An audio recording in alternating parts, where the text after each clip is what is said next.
I'm so delighted to be welcoming Sinead Gleeson today as part of my author interview series on Reads by Ross. Sinead, I'm thrilled to be sitting speaking with you. I feel like we've already met a couple of times, but I just feel like we get on so well. And yeah, Hagstone is just it was one of my favorite books of last year, and I love your writing. I think you're an incredible writer, but I also what I love particularly is that you just seem to be such a huge advocate for other writers and especially other Irish women. And that's just one thing that's always sort of drawn me to you. And you've got you've made such a name for yourself even before your debut novel came out. So I think that's just really, really impressive. So thank you for sitting down with me to Stop, chat. you're making me blush, honestly. Thank you for all you do on and offline in the bookshop and on Instagram and other places for other writers, for always lifting people up because it does matter and it does mean a lot to know that your work reaches people and that people love it. And you were such a big um, drum banger for Hagstone. So thank you so much for that. I appreciate it Yeah. so much. No, I mean, it's an easy novel to be a drum banger for. Thank you. So I guess first thing, I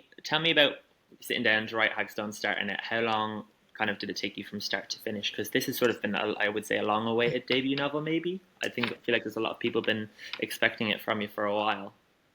I'm almost embarrassed to say how long it took. It took a really long time because I'm a bit of a shiny bauble person. I get distracted by things, and I did other anthologies. I did an Irish anthology of short stories. I did a collection about music. I was working on my own collection of essays. So Hagstone predates Constellations by a long time. I'd say I started about 12 or 13 years ago. And the thing about a novel is, I think, and I mean, you'll probably know this, you're working on a novel, you need a chunk of time. I personally, it's just me, I can't dabble here and there. You have to find chunks to immerse yourself in it because there's a lot of things spinning in a novel. A collection of essays is different, a short story is different. So I found I kept getting away from it, and there was many times I didn't think I would finish it. I got very hopeless about it, and it's at some points. But the thing that always drew me back was I wanted to know what would happen to Nell. I wanted to find out what would happen to the innings and the island, and I didn't know the ending of the book. So that was I loved that kind of curiosity. And I've said this before, but I interviewed the writer John Irving years ago, and he said that he can't start a novel till he knows what the last line of the novel was. And I was kind of impressed, but also horrified because I that mystery would be gone from me. That's one of the things I think writers propels them, is that the idea of that you're writing in the dark, that you're writing with this sort of mystery. I think it's the Vonnegut, the headlights worth of light you can see on the dark road, and I don't want to know the end. So the book was always sort of in my ear, tapping on my shoulder, going, come back and tell the story. What's going to happen to Nell? So Nell, who's the main character, is the reason I went back, and why it took a long time because I was doing other things, parenting and working. I work as well as I write, but I got there in the end, thankfully. Yeah, no, absolutely. You're keeping yourself busy. Yeah. That's interesting. Yeah, I love that kind of approach to writing that you don't know the end, that you're sort of keep going, because you actually are the one who wants to find out just as much as anybody else Yeah. does.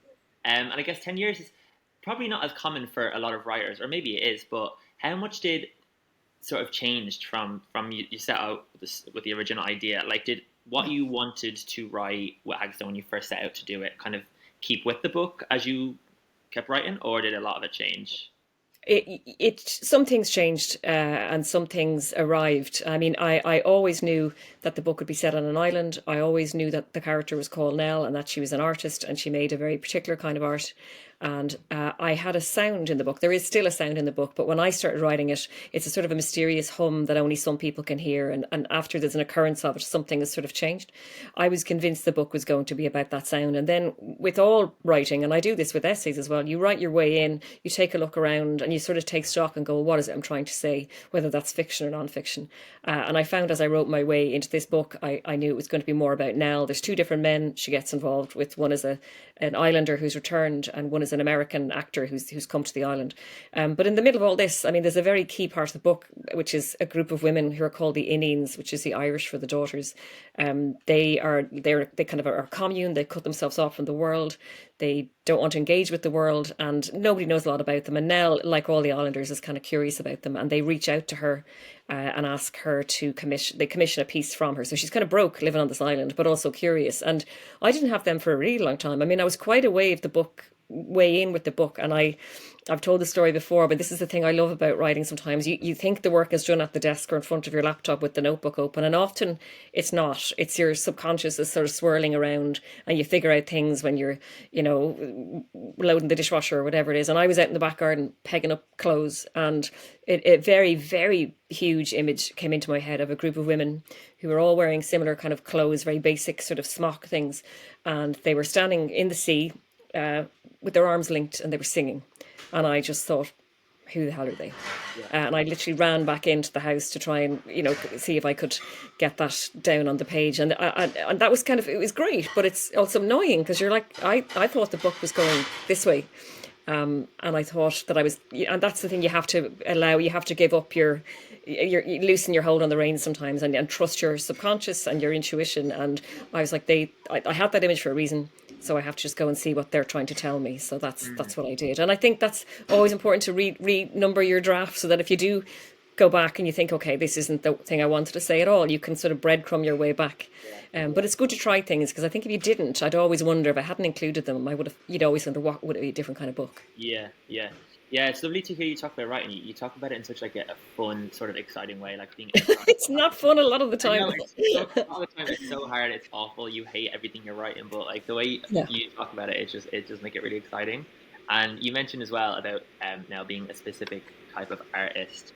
yeah, Obviously you're very passionate about art in yeah. general, and that was a big part of the book for Nell and for readers, I think. Do you think like art in any shape or form will always sort of appear in your work, no matter what you write, or is it just very dependent on Hagstone? Yeah, I think so. I mean, I wrote a lot about art and artists in Constellations, and the next book is a non-fiction book that is has it's about something really specific, but it's an umbrella, I think, to talk about a lot of things. There's already a lot of art in that.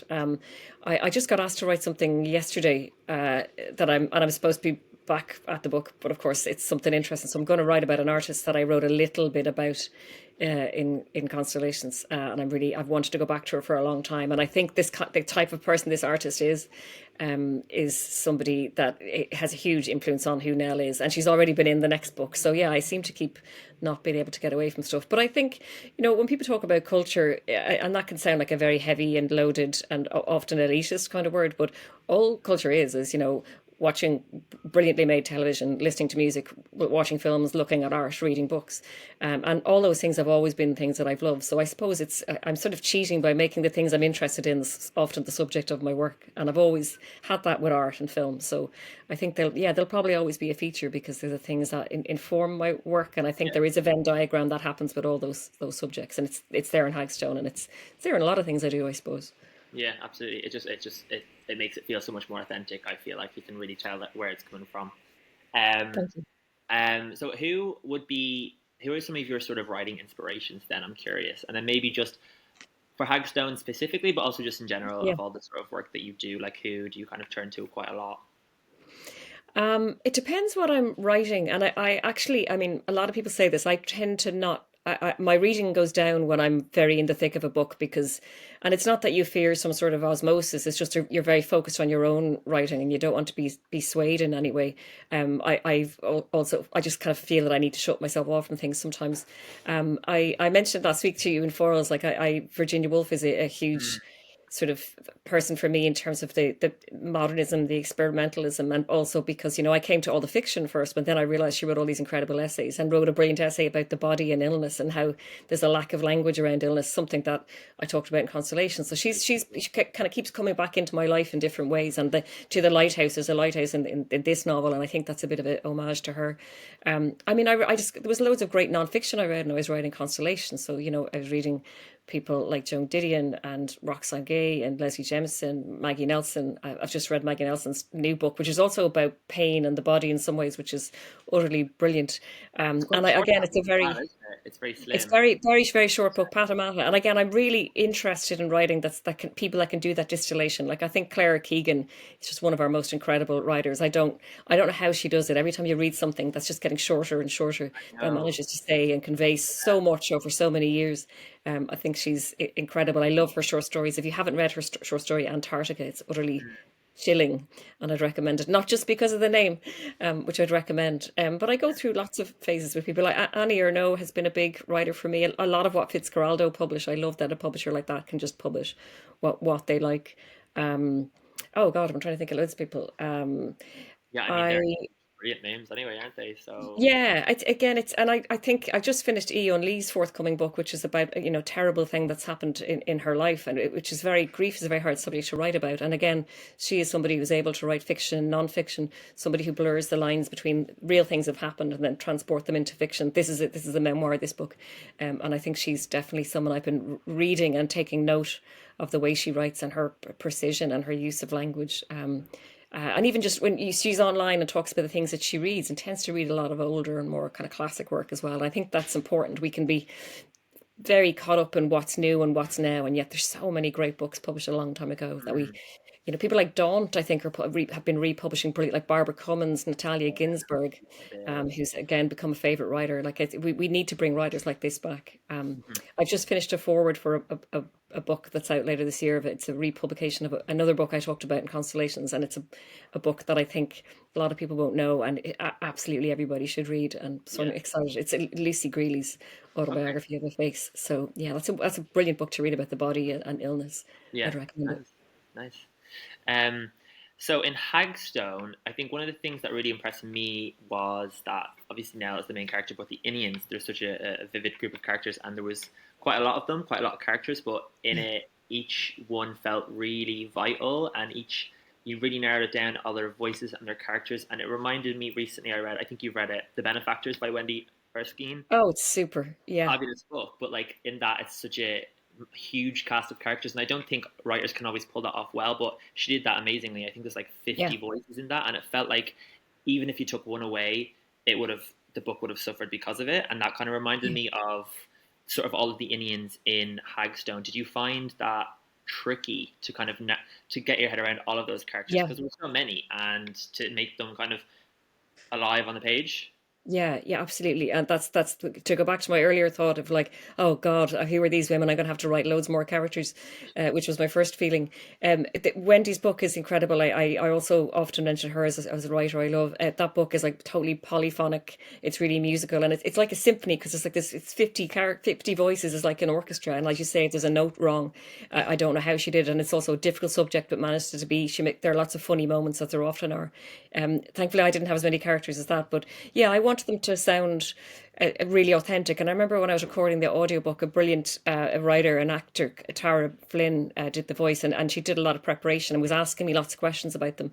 And she said the same thing. So they all felt like really different people because it's if you create a sort of egalitarian, slightly faceless, mysterious behind walls society, it's very easy for them all to sort of bleed into each other. But I Yeah, wanted them all to be from different places and have different backgrounds. And it was also really important to me that they weren't, as is often the case when you have a group or a sect or some sort of group like this, people think, oh, they're all running from something terrible. They're all running from trauma. And lots of them are not. Lots of them just don't want anything to do with the world. Lots of them like the idea of, one of them's an only child who likes the idea of living with a lot of people.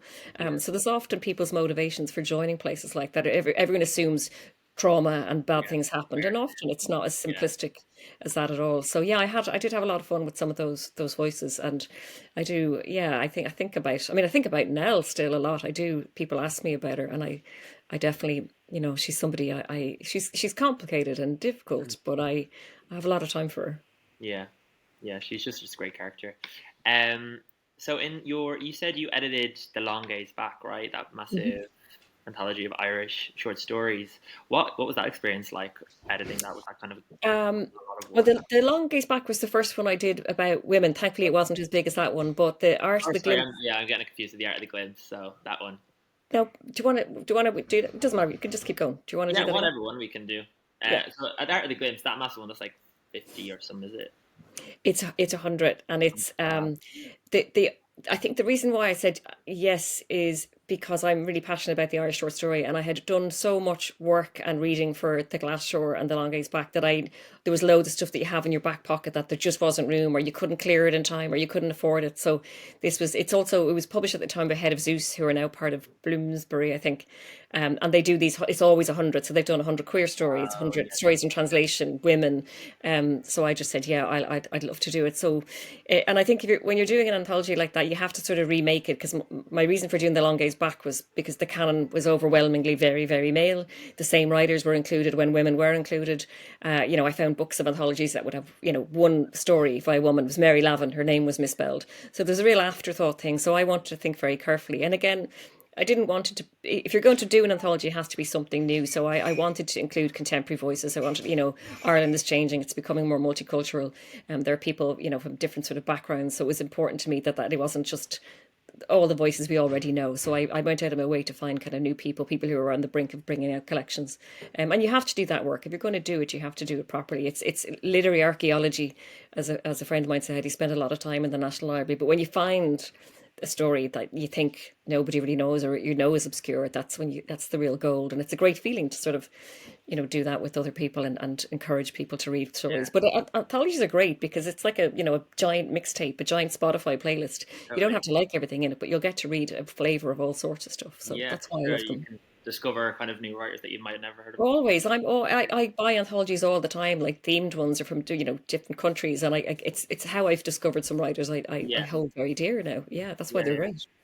Deadly, deadly. Okay, cool. Well, I guess my last sort of question is, what are you working on right now? I think you mentioned your next book's going to be nonfiction. Can you tell us anything about it, or you kind of keep? Yeah, I keep saying to myself it's my tiny weird nonfiction book, because I don't know what it is, but I know exactly what it is, and I know how I don't. specifically it is. But it's about something very specific that I'll be talking about politics, and a lot about art, and a lot about Ireland, and probably about nationalism, and about a lot about time, and some things about grief. There's all sorts of things. I mean, I said this many times when I was talking about constellations. If you try and make an essay about something singular, it's really hard to write about one thing. An essay always ends up being more expansive when you write about more things. So this book is kind of like that, but it's a very small, fragmented book at the moment. That might change, as I've said. I have started a novel as well that so far is set in Dublin, but it keeps coming tapping me on the shoulder while I'm trying to finish the other one. So I'll Yeah, just have to keep going. I can't juggle the two at the same time. My brain is just not able for that. and do you But yeah, think no, I'm excited to get back to both of them. I've been doing a lot of work, so I'll be getting back to that soon. But yeah, yeah, it's great. It's great. putting you on the spot now as well? One last final thing with the Yeah. novel you were at Hagstone took you 10 years. It's probably really hard to say, but because you've got the first novel out now, and you've you know what that experience is like. How do you feel? How do you fare up to the second one?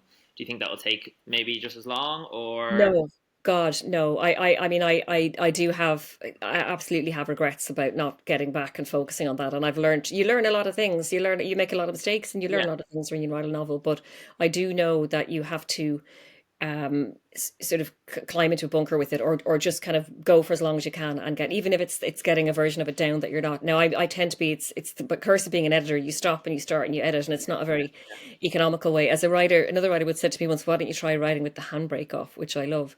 So I'm going to try and do that. But yeah, I've cleared some space this year to do. I had a very busy year last year with Hagstone, a brilliant, wonderful year. I'm very grateful for. But I find it hard to be out in the world and then go back into the world and do the book yeah, stuff. So you just this hide year's going to or be hiding. If you see me on the internet or anywhere else, like, call the police or something. yeah, tell you Yeah, off, tell you off. yeah. All right, well, thank you so much for having this conversation, Hagstone. I've got the gorgeous pink cover, but Thank Hagstone. you. I just got a box of paperbacks today. I Oh, hadn't okay, actually you had can one in see my in hand. front of. Yeah, Yeah, yeah. I'd seen them in foils in bookshops, but I actually got to see it today, nice. which is great. So the cover design is by the same designer, right? Ola Galowitz, yeah, she's amazing at Fourth Estate. She's beautiful, and this is by the photograph. And this is by Jack Davison, who's a wonderful photographer. He takes gorgeous shots, and he's taken lots of pictures of people like Saoirse Ronan and stuff. But it's just eerie and distorted, and I really like it. Yeah, I love both covers, so I'm very lucky with that. You I don't know. always Yeah, get that, they're both but brilliant. But then, great. Thank you so much for coming on here and chatting to me about Hagstone. Honestly, it's a fantastic book. You should be so proud of yourself, and I can't wait for it to find even more readers with the gorgeous Thank news. you, Ross. Thank you for all you've done for my book and other Irish writers. And I'm wishing Yeah. you all the best with your own writing. I hope it's going well.